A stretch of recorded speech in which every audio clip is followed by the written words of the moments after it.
दुनिया में सबसे शक्तिशाली देश कौन सा है?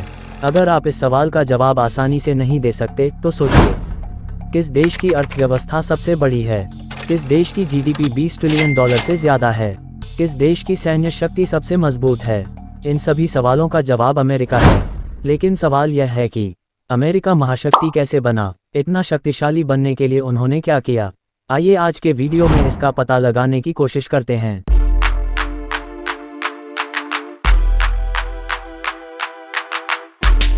दोस्तों, यह चार्ट पिछले 2000 वर्षों का इतिहास दर्शाता है।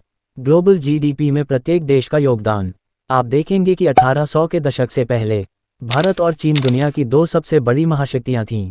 अधिकांश व्यापार और आर्थिक गतिविधियां भारत और चीन के इर्द गिर्द घूमती थीं और ऐसा 1800 वर्षों तक रहा।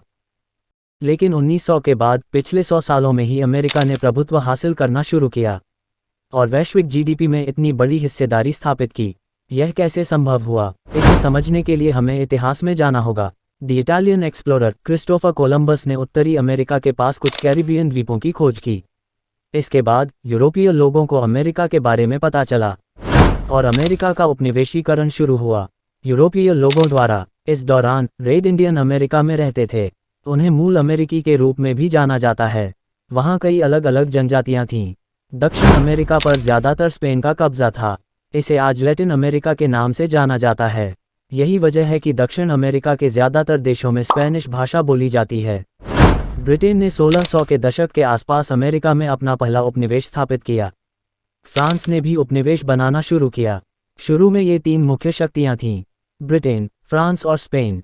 1944 में, जब द्वितीय विश्व युद्ध अपने अंतिम चरण में था, 44 मित्र देश एक साथ आए और अपनी मुद्राओं को स्थिर रखने के लिए अपनी मुद्राओं को अमेरिकी डॉलर से जोड़ने का फैसला किया और अमेरिकी डॉलर को सोने से जोड़ा जाएगा।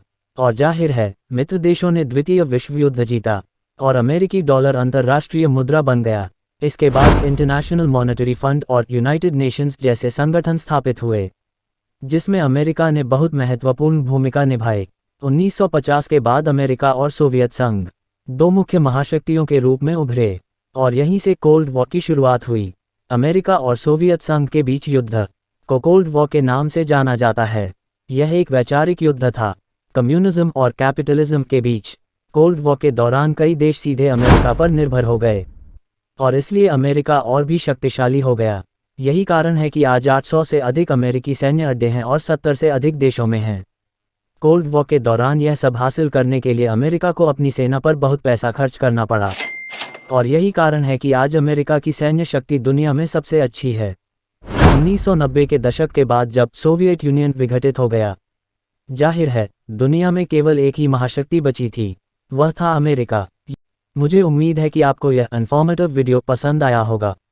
अगर आपको यह पसंद आया तो नीचे कमेंट करें आप और किन विषयों पर वीडियो देखना चाहेंगे। अगले वीडियो में मिलते हैं।